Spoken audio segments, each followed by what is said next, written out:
having this sort of killer edge, if you like, and this desire that no matter what happens, you will go on and you will succeed, is something that I think often you can't train, definitely not in a sporting sense, but it's something that you have to have in it, but you have to hone it as well.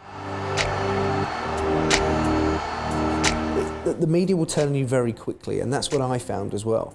And I had to sort of go back to it and go, do you know what, I want to prove people wrong. 8 meters 30, he's broken the British record. Nobody expected me to become what I became, but I did. It was just me, and again, I said it, I was an inherent belligerent belief. I always said I would go on and achieve great things in whatever sport I turned professional in.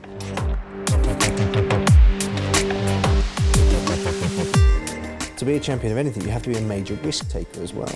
I know it could go wrong, but why not enjoy that ride until it does go wrong, and do everything you possibly can to win until it goes wrong. Greg Rutherford, I don't think he can still quite believe that he is the Olympic champion. Once again, an amazing ovation rings out around this magnificent stadium.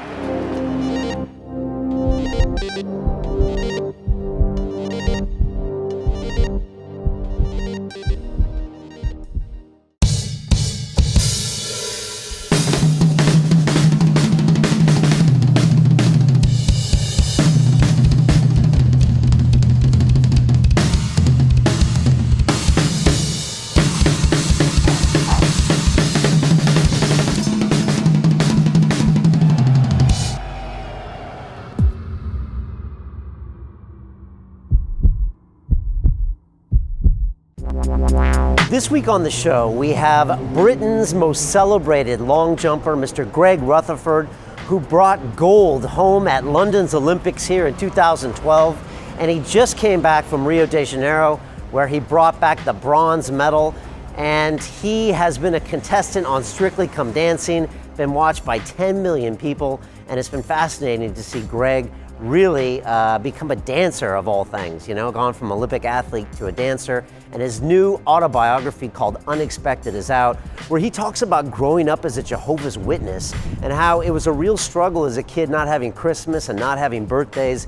And the thing about Greg is he had a very difficult childhood, a lot of drinking, a lot of smoking, not your typical Olympic story. And that's why Greg wants to tell his story, because he wants to tell you that athletes don't all start out being perfect, and they don't start out with the greatest coaches and the greatest aims and the greatest passions, but Greg believes in being the best. And he still thinks that he can one day maybe bring back gold from Tokyo, and that's just what Greg is all about. He's got an amazing spirit, and I really love hanging out with him. He's really down to earth, even that the fact that he's so famous. And it was funny, he was talking about 2012, what it was like to win gold in this city, and how his Twitter account blew up, and he later actually met his wife on Twitter, and all the good and bad that comes with becoming famous so fast.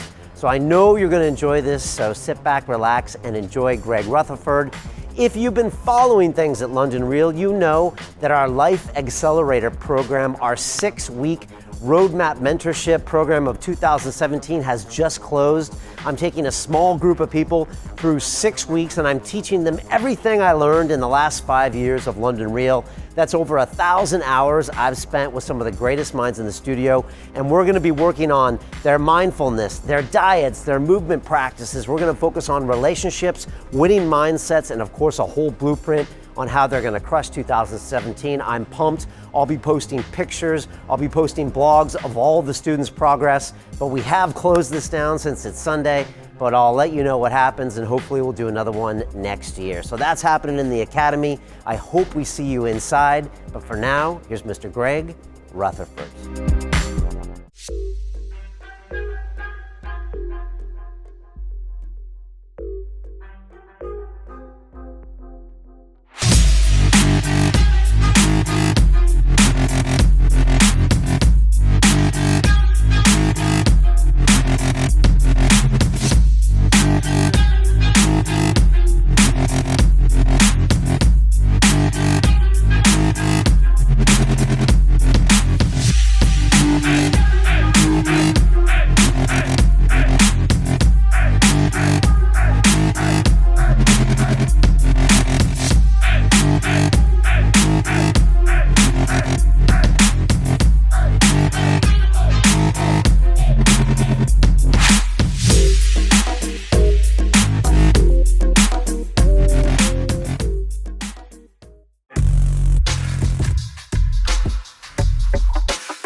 This is London Real. I am Brian Rose. My guest today is Greg Rutherford, Great Britain's most decorated long jumper who won gold at the 2012 Summer Olympics here in London, which I watched, and recently bronze at the Olympics in Rio de Janeiro. You've recently been cutting a rug on the wildly successful BBC show Strictly Come Dancing and having way too much fun doing it. Your new autobiography titled Unexpected, I've got a copy right here, talks of your rough childhood and the realities of being a professional athlete and an Olympic celebrity. Greg, welcome to London Real. Thank you very much for having me, Brian. I really appreciate it. Awesome to have you here. We have to first talk about this tank that you were driving down Regent Street in London. I mean, I checked your Twitter feed before you come over here, and you're literally on a tank. Yeah. Is this what happens to you when you win gold medals? One of the most bizarre scenarios I think I've ever come across. Literally, we're about to walk into a shop. I needed to buy a scarf because I was a bit cold. A tank starts pulling down the road, and I thought, right, I'm going to take a quick picture of this. I got my phone out. The bloke standing on the top of the tank went, "Rutherford," just pointed at me like that. And all of a sudden he's like, "Get on the tank." And I was like, oh, well, I'm not going to say no to getting on a tank. I've never been on a tank in my life. And then he proceeded to drive up and down Regent Street on a tank. One of the strangest things that's ever happened, and no, that's never happened before. And whether or not it'll ever happen again, I have no idea. But what an incredible scenario to find myself in. I think that happens all the time to you. Actually, I do get very annoyed if I'm not on a tank when I'm in London. Right? It's become the norm, yeah. I mean, you know, I picked you up downstairs. You know, the taxi driver's taking selfies with you. You know, is it because of Strictly Come Dancing? Has that popped you way up there, or is it the culmination of a lot of the things from the Olympics? You know, people know who you are. It's a strange one, isn't it? I mean, we sort of roll the clock back just 4.5 years ago, and nobody would have batted an eyelid. Now the sort of the joint efforts of what I've done over the last 4 or 5 years athletically. And then being on what is the biggest show on British TV, Strictly Come Dancing, that has meant that people do want to stop and talk to you. They do want to have a selfie with you, and they want to have a conversation with you, which is still really weird, but really, really nice as well. Nobody ever has an adverse thing to say to my face. I mean, sometimes your troll on Twitter will pop up and say whatever they want to say, but no, it's a great thing to be recognised, but it's a great thing for people to want to talk to you about positive things, because I think that's hugely important in life. If you've got positivity around you, it makes you feel good, it makes you want to enjoy what you're doing. And generally that's what seems to happen. And it's really nice. I really enjoy talking to people as well. Yeah, that's real fuel as well. Yeah. Now, we have a lot of Americans watching. Can you explain the phenomenon that is Strictly Come Dancing? And you guys had a show in Blackpool, which is a city in north of England, recently, and there were like 12 million people watching. Like 50% of the people on television in Britain were watching you. But for people that don't know, what is it all about, and why did you go on it? Strictly Come Dancing, I believe, was the original, and then Dance with the Stars and whatever else is branched off into different countries all over the world. I mean, it's been picked up in so many different countries now, and it's hugely popular. It's a fascinating prospect. Now, I was first asked to do Strictly probably 3 years ago, and I was thinking, well, I was going to take a big break after the Olympics this year, probably just going to sit around and enjoy the foods that I normally can't eat during the season, get probably a little bit fat, and then go back to training. So it was either do that or learn to dance. I decided to learn to dance, and I think I've been very, very lucky. I lasted a lot longer than I expected initially. What I found with dance was that I couldn't pick it up quickly. And for someone like myself, who my body is my tool, it's how I earn a living, when you can't work it how you want to work it, and your brain is sending down these signals to do things, but it just doesn't want to do it, you have to overcome so many sort of markers on that route to not get too frustrated, not to get too stressed, and know that it will hopefully be okay in the end. It was something that I thoroughly enjoyed stressing my body about and getting to a point where I could become better at something that I'd never done before. You really have to have a lot of confidence to do these numbers, right? Yeah, and that became easier as the weeks went on, and the more you become used to the surroundings, the scenario, and what you're doing, it becomes a bit easier. And actually what I found was, as weeks went on, I was learning the dances quicker, which meant that I could put a bit more of me into it, and a bit more of the persona of the dance. And I fully got into the character. I all of a sudden found myself acting as if I was doing some form of show or a TV program or a movie or whatever else. Because I got so into it, and I got so into the dance as well. And it was amazing. When this started, that was the one thing I thought I could never do. I'll never be able to take on the acting role. And then probably 5-6 weeks in, I was acting, and I was really enjoying that aspect of it as well, because within my life, there's never been anything that has meant that I could do that, because when I go out, I mean, yes, okay, I might say sometimes I'm injured at a competition and I pretend I'm not injured. I'm not acting though, because I still know what I've got to go and do. Run in a straight line, jump into a sandpit. It's very, very simple, especially when you've done it for 15 years. Now, the idea of trying to do what we were doing, which is acting, that was something that did take a bit of time to overcome. And actually, once I got rid of the silliness, I really enjoyed it. What about the self-expression part? Because, you know, as humans, and then British humans, we don't get the chance to kind of let our hair down very often. And, you know, you're expressing yourself through wins and through doing these things. Yeah. But did that feel good? A nice outlet? It did feel good, actually, yeah. And that was something that I really did enjoy as that went on as well. And fair play to Natalie, she took it all on board every time and was very receptive to all of it. Went along with it, thankfully. And I think we created some really nice moments purely because she was up for doing that. But I had to come out of that show and I had to understand that actually these sensations that I'm feeling and things I want to express, you just have to do. In the mode that is dance, it seems you just have to go with it, and that was a lovely breakthrough for me, and actually made the whole process a lot easier to enjoy and really go out there and do something different. And you're right, there's never been a time in my life where I've expressed myself in that way, but I really enjoyed it, and I would definitely say to a lot of people, try those things, go outside your comfort zone and actually see what happens, because often it's really liberating. Yeah, it was like it's the original form of communication if you think about it. Exactly. And so you got to kind of embrace it. Do you think you're going to be dancing after this? Yeah, possibly. I'd like to, I'd like to. I think what will happen is once I finally retire from track and field and I actually have time on my hands and I'm not travelling all over the world for that, I think then I could probably take on not some courses, maybe some classes with some people and see if I can continue to learn, because it was great fun. It's hard work, it's good for your body. And as you say, the expression side of things, I think are a wonderful thing to do. Okay, now the show itself comes with lots of baggage as well, emotional stuff, people watching. Then there's the so-called curse, right? Where everyone's like, okay, what's going on with the partners? Yeah. And I don't even know the whole history, but did people get married or people got divorced or like, is that also stressful at the same time? I think probably if you go into the show without the understanding of that side of things, then probably, and if you're not in a very comfortable place in whatever relationship you're in, or if the dancer isn't, then maybe it becomes a problem. I think what I was very fortunate with, Natalie is engaged and getting married soon. I'm with a long-term partner with a child. We were both very, very comfortable with what we were doing. So it never became like that. It became more like brother and sister relationship between the two of us. Actually, on this show this year, I mean, there has been previous years, there's been marriages that have been broken up, people have got together, babies have been born, etc.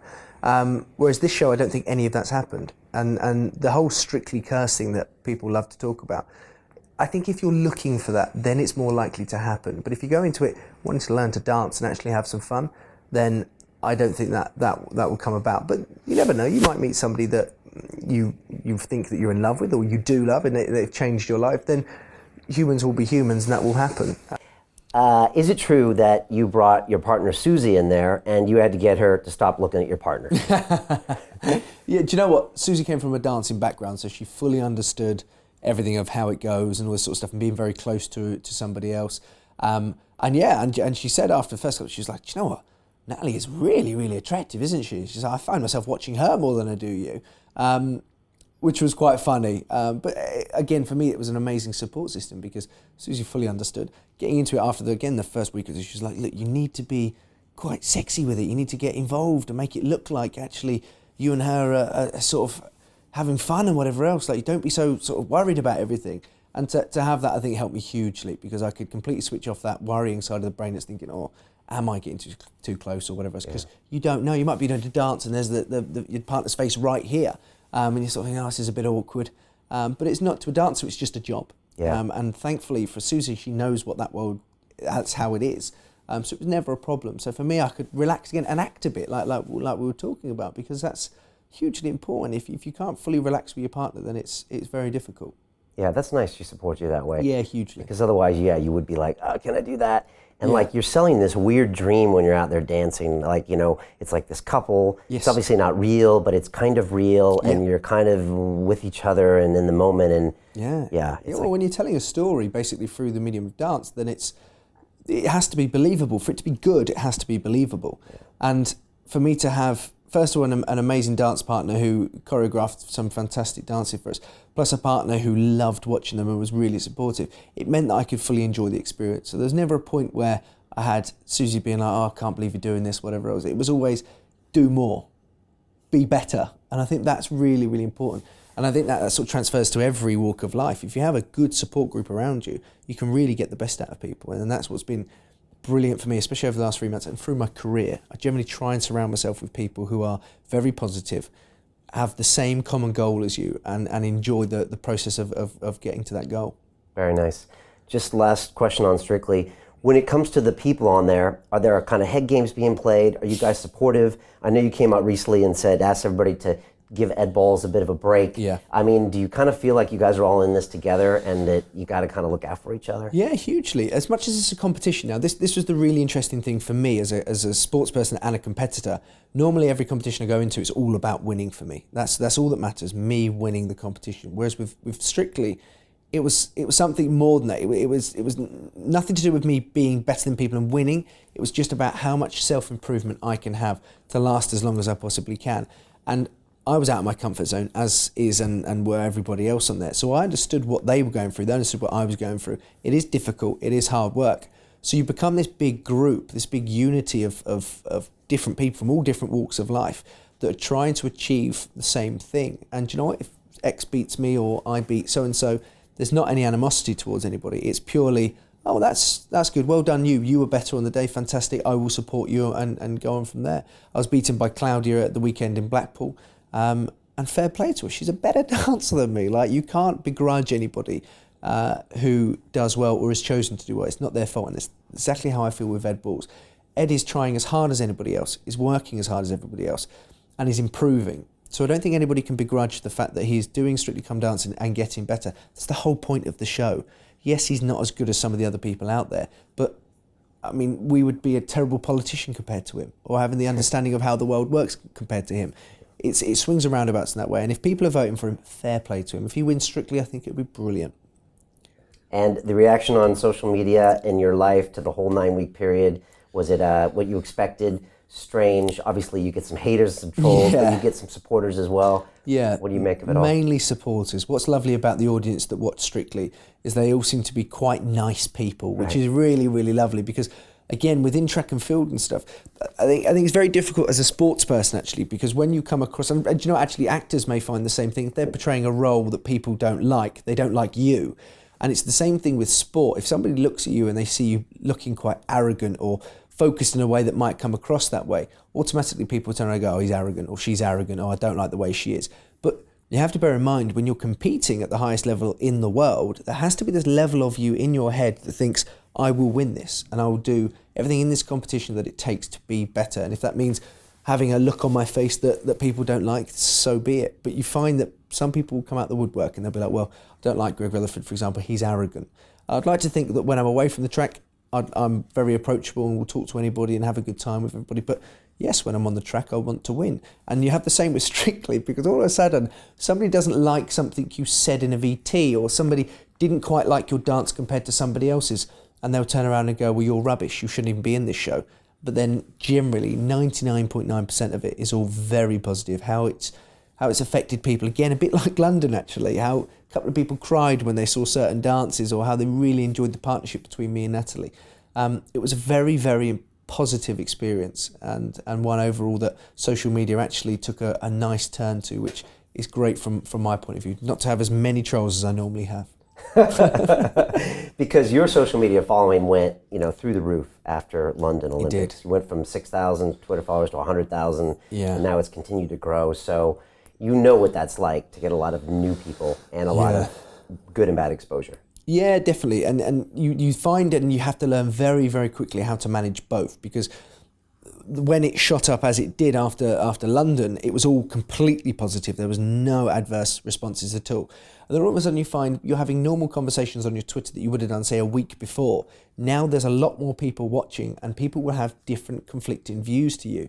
And from that flippant comment you might make about somebody on a TV program, or you watch a performance playing sport, now there's a lot more people to have a go back at you. You might have had one person before that you have a little debate with, and then it's done.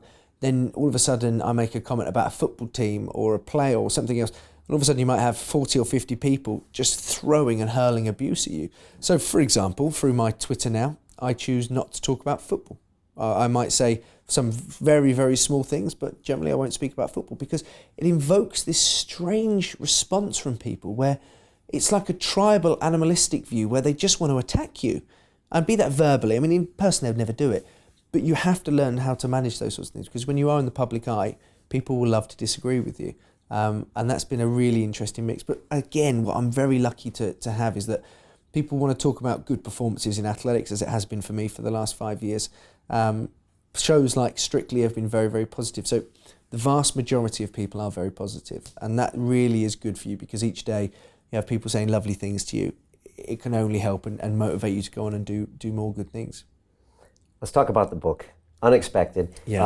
I was pretty much taken in from the beginning. Brilliant. Those first 3 pages, you start out, you're at the Olympic Stadium in London, 2012, 80,000 fans. Normally you can tune the fans out. That night, it's just, you can't tune them out. It's charged. You got Jessica Ennis crossing the line in the 800 meter. Little do you know, after you're done, Mo Farah is going to cross from the 10,000. Yeah. Can you describe what that was like?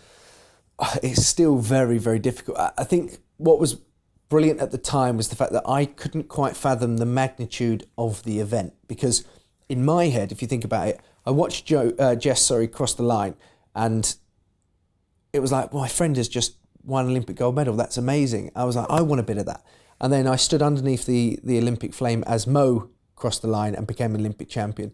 And I'd just become an Olympic champion. I was thinking, that's brilliant. Mo's just become an Olympic champion as well. At that point, I didn't realise actually what that meant, that within that 45, 46 minute period, winning 3 Olympic gold medals was something that Great Britain had never done in a single session of athletics. And it was dubbed, obviously, Super Saturday. And for me, it's so hard to put into words because the one thing that I'd always dreamt of from a young age was becoming the best in whatever sport that I could make it in. And I tried so many different sports to find what would work for me. It just so happened that running and jumping into a sandpit was the thing that I was better at than anybody else. And in that moment, I achieved it all. I achieved the dream. And to put that emotion into words is the most difficult thing. And at the time, what I was dealing with, when I realised I'd become Olympic champion, was I physically didn't have an idea how to compute what was going on in my head because I wanted to laugh, I wanted to cry, I wanted to run around screaming, I wanted to jump and crowd surf. All these different things are just sort of shooting in and out of my head of what to do. How do you deal with the fact of, at 25 as I was at that time, I'd achieved the ultimate goal in my sport. What do you do? And bear in mind, before that, I'd never won anything. So, and you'd had a tough time in Beijing. Yeah, I'd got ill in Beijing. I'd woken up the morning of the final with tonsillitis, a lung infection and a kidney infection. I had to still deal with that. Finished 10th. Nobody, I think, ever expected me to go on to win an Olympic title, apart from myself. And again, obviously my family, incredibly supportive, and the coaching setup that I had, amazing to get me there. But what you find with all of these sort of achievements is that nobody's going to tell you you're going to do it. You have to actually go out and do it yourself. So when you've put in all that hard work, when you've gone through the stresses and strains that are professional sport, be that injury, illness, getting into places at times where you think, why am I bothering doing this? To then all of a sudden have the holy grail, if you like, of achievements within your sport, it's nearly impossible to put it into words. But it is one of the greatest feelings that I've ever had. And to share that with the 82,000 people in that London stadium and with 2 other people I knew was exceptionally special. And I knew at that point, never again in my career would I experience anything close to London. It was the greatest thing and the greatest moment. And I've tried within Unexpected, the book, to actually get across how you feel. And again, the similar emotions as I'm describing now. And the lead up to how I got there, and then obviously what transpired subsequently after that. But it's one of the greatest things I've ever done. I think that the birth of my son is obviously far more important and to me the greatest thing ever. But yeah, winning the greatest thing as I see it in my sport was and will always be one of the greatest moments in my life. Is it a bit difficult to go from something where you just said the greatest moment you'll ever have? I mean, to know that it would be very hard to top that. I mean, does that make it hard to live? Or for you, it seems like you're like, I did that and now I can move on? Well, what was quite interesting with me, again, I think because nobody expected me in London to win, it became as a bit of a shock to people, and people saying, "Oh wow, this guy's managed to win." And then it turned to, as it very typically does in the UK, from, "Oh wow, that was great." They were like, "Oh yeah, but it's a one-off. It will never happen again." I mean, he fluked it. I mean, shouldn't have won. Blah blah blah, and it goes on like that. And it always happens in this country. The UK is key for it. You've probably seen it a million times in the press. A great sporting icon has one bad competition, all of a sudden they're terrible. Andy Murray has a child, and all of a sudden he goes on, "Oh, now he's had a child who'll never win anything again." You sort of go, "No, he must be tired." You're going, hang on, like, give the guy a chance. He goes on, wins Wimbledon again, currently world number one. The media will turn on you very quickly, and that's what I found as well. And I had to sort of go back to it and go, do you know what? I want to prove people wrong. The thing that I think I'd been trying to do my entire life from a young age is prove people wrong about me. I think I came from that sort of area where I always wanted everybody to like me, which I know now is impossible. But as a kid, I never understood why people didn't like me, and I'd try and change their view of me. And in the early part of my career, everybody believed that I was going to be the guy who would never win anything. I'd probably fail at some point and I'd go off into oblivion and nobody'd ever remember me. But I was determined to go out there and become not just good at what I did, but one of the best ever. And that was what motivated me. So winning in London actually was a massive kickstart for me to go, do you know what? I've won one, let's win two. And then if I can do it, maybe let's try and win three. And let's win as many major championships as I possibly can. So my name becomes synonymous with the event of long jump in Great Britain. And that's how I wanted and dreamt for my career to finish. When it does finish, probably within the next few years, maybe after the next Olympics. So it really fueled you. Completely. You said once that you had, quote, a ridiculous, belligerent belief I would be successful. Yeah. And do you know where that came from? No. Is it genetic? Do you know, I think it is. I genuinely think it is, because I've met a lot of people who've been very talented in their lives, sportingly especially, and have never gone on to achieve great things. And I think having this sort of killer edge, if you like, and this desire that no matter what happens, you will go on and you will succeed, is something that I think often you can't train, definitely not in a sporting sense, but it's something that you have to have in it, but you have to hone it as well, because there were so many occasions in my career when it looked like it was never going to work. I had so many injuries, illnesses, problems. I had a few different coaches that it didn't work out with, sadly, and I moved on, finally created the perfect environment for me to train in, and the perfect environment for me to thrive. But still, nobody expected me to become what I became. But I did. It was just me. And again, I said it, I was an inherent belligerent belief. I always said I would go on and achieve great things in whatever sport I turned professional in. And as much as everybody told me I wouldn't, I think I loved the idea of proving them wrong.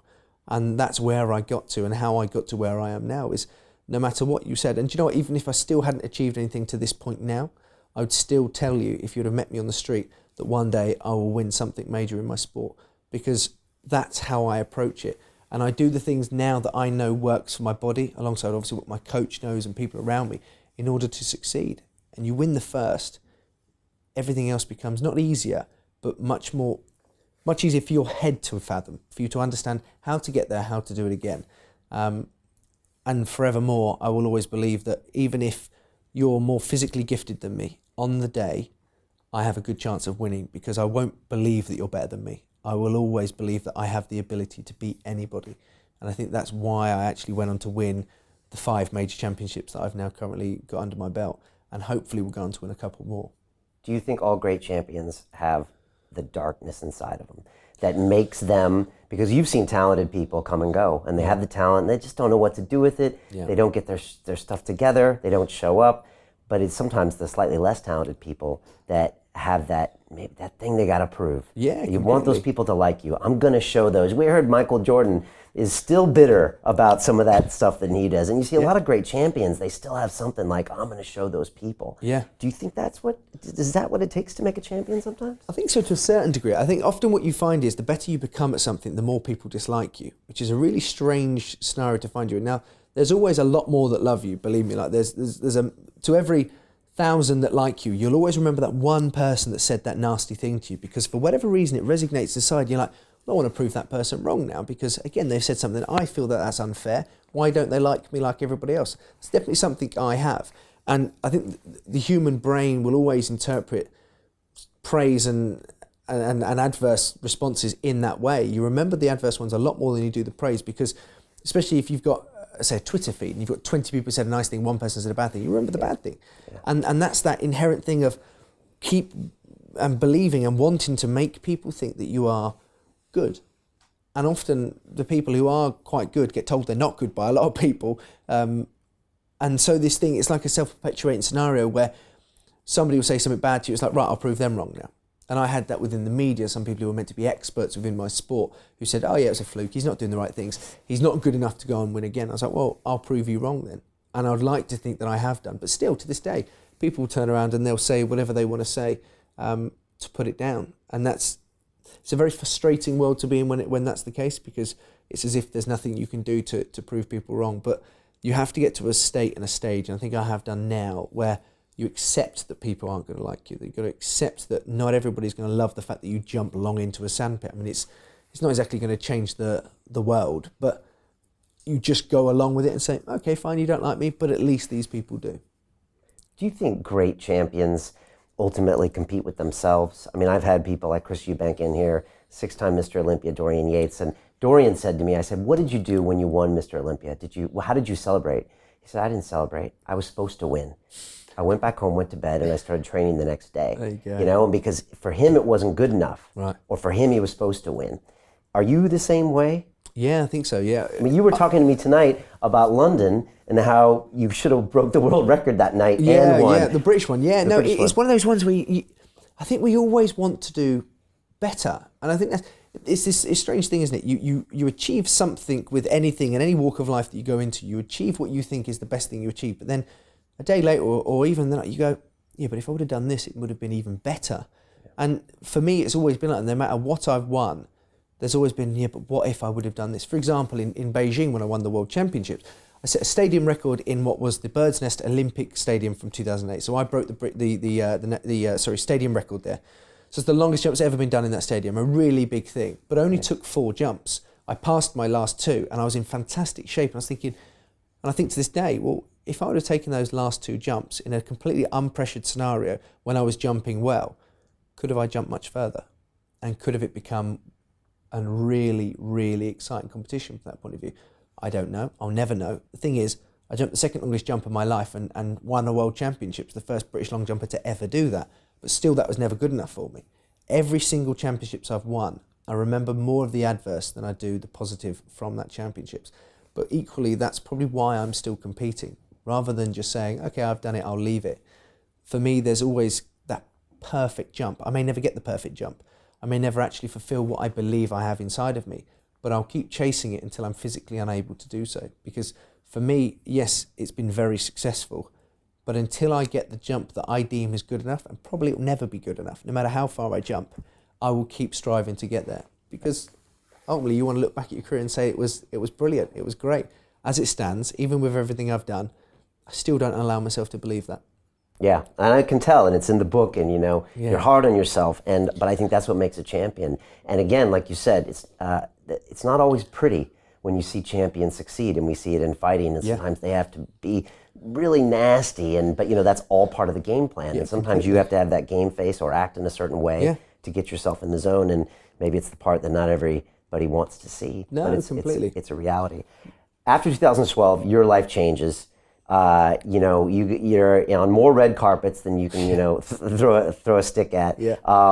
People are, come here, do this, hotel rooms. What's that year like for you? Oh, again, very hard to put into words. It was so very full on all the time. And for me, sadly, I don't think it was particularly well managed at the time. The people who were dealing with the management side of it didn't really know how to deal with it, what to do. So I spent the best part of 3 months post 2012 absolutely everywhere, and it was manic. And bear in mind as well, before that, I don't think I'd ever been to a film premiere or whatever else in my life before I'd won in London. Now I'm at every single major film going. I'm walking down red carpets. People want pictures with you. Life changed dramatically, and for me, at that time as well, I guess I didn't really know how to deal with it because I'd never experienced anything like it. My management didn't know how to deal with it because they were borderline incompetent, and you get to a point where you just want to go back to normal, if you like. And it was great, and I loved it, and I had a fantastic time post-London. But by the time December came around, I was starting to think in my head, I need to go back to being an athlete now, because remember all those people that told you it was a fluke? You still need to prove them wrong. You can't have too much fun. You need to go out there and get back to it. So I started off 2013 basically traveling the world, trying to find the setup, because what people didn't realise after London for me, my coach went back to America, my physio went back to Canada. The training facility that I used out of London was no longer as it was before. I had to completely recreate what I'd found to become an Olympic champion. So I set off on this epic voyage to try and find it, and that involved being in America multiple times, Australia, sort of basically circumnavigating the globe in order to try and figure out what to do for me. And eventually it found itself manifesting in a training environment in America and actually being based there for long periods of time. But 2013 was incredibly difficult, and when you've had such a high as I had at the end of 2012 and the build up towards that, because it was a special time for me. I started winning major competitions in the build up to London, and then I became the world number one. I became Olympic champion, and then all of a sudden it all fallen apart again. And by the end of the season in 2013, I sit at home with a ruptured hamstring, not making a world final because I'm injured, and looking back and thinking, possibly are some of the people that have written me off already, are they right? Was it a fluke? Can I not do it anymore? And the one thing that came from that major injury that year was that this sort of constant fear that possibly I could get badly hurt again. And it was a very close to career-ending injury, and could it happen again? And that's always this in the back of your mind, there's always a fear of that. And I think people who can go on to succeed again, you manage to suppress it enough at the time of when you need it in order to still succeed. And I've been lucky enough to be able to do that. But there's always this nagging sensation, if it happened again, maybe that would be it for me. And my career could end in an instant. Yeah, because that wasn't just a hamstring tear, that was a rupture. Yeah. But anyone who's ever done something like that, it's like you never know when it's going to come. Yeah. And the last thing you need is a seed of doubt when you know you need to push it an extra 5% harder that day. Yeah, completely. Because you need to get stronger, you need to train more, you need to go make another 10 jumps today. Yeah. But then you're thinking, but wait a second, if it gets ruptured again, it's really all over. Yeah. It's hard because you can't really be conservative if you want to be a champion, right? No, completely. And that is the big side of it. As to be a champion of anything, you have to be a major risk taker as well. And putting your body on the line is something that anybody who does sport or anything that tests the body is what you do pretty much every single day. But alongside that, mentally, you have to be challenging yourself as well. And you have to work around the fact that there's always, let's say, in the back of your mind, this little knowing that if it happened again, possibly that would be it. Your career would end in that instant. But you have to somehow figure out roads of getting around that and not dwelling on it too much. I think a lot of people, sadly, and I've seen it a lot within sport, they have one injury and they're never the same again because they can't switch off that part of the brain which is always telling them that something's wrong or it could be wrong. I think anybody who goes on to win multiple championships, especially after an injury, the people, and I think I'm very lucky in this way, that I know it could go wrong, but why not enjoy that ride until it does go wrong? And do everything you possibly can to win until it goes wrong. If it goes wrong tomorrow, blimey, I've not had a bad sort of 4 or 5 years, and because I challenged myself, I still won. I have to find a new vocation in life as and when it ends for me, be that tomorrow, be that in 4 years' time. But you have to push yourself and do the things that meant that you became that champion in the first place to maintain it and go on and actually become better. That's great advice to anybody in any field. You know, you have to keep pushing the limit for what got you there in the first place. Exactly. And with you, I would think with the success of Strictly Come Dancing, it's in a weird way diversified your portfolio to where I would say you could go even more in on that, you know, that next goal to that next championship because you're like, I'm going to go hard on this. Yeah. I know I can do other things, but while I'm focusing on this, I'm going to go big. Yeah, completely. And part of Strictly Come Dancing was, I think, a tester for me at new things because I am getting slightly older now. When it comes to track and field, I'm now one of the older guys out there. I'm not one of the young guys anymore. I know within the next few years, I will be retiring. I'll be finding a new walk of life for me to throw all of my heart and energy into, as I have done with track and field. So giving something like Strictly a go meant that I would get a taster of that and get a taster of being behind a camera every day, being mic'd up all the time, moving around, doing things that become stressful at times, but equally it gives you an opportunity to experience that because for me, I would love to be involved with TV going forwards. I do enjoy that side of my life. And Strictly fell this year at the perfect time. As I say, I was going to take a long break. I wasn't going to be doing anything. Why not do something where 10 million people get to see? If they like you, brilliant. Make a few friends at places like the BBC, etc. And when you do finally announce your retirement, hopefully you have this seamless transition into something else. And as I say, with the mentality I have and the work ethic that I like to believe I have, the next thing that I go into within my life, I fully expect to do as well as I possibly and physically, mentally can, because I will always put everything into whatever I decide I want to do in life. And that's why I became, I think, an Olympic champion as well. And I wouldn't advise this to everybody, but I sort of let schooling fall by the wayside. Other things didn't become important to me because I had, as I said, and as you mentioned, the belligerent belief that I would become great at what I do. And that's why I'm sitting here now. I took the risks, I took the gambles, I still do to this day. And I've been fortunate enough for it to pay off. So going forward, hopefully the risks and gambles again will pay off and I can win another world title. And then depending on how my body is, maybe go through for another Olympics, who knows?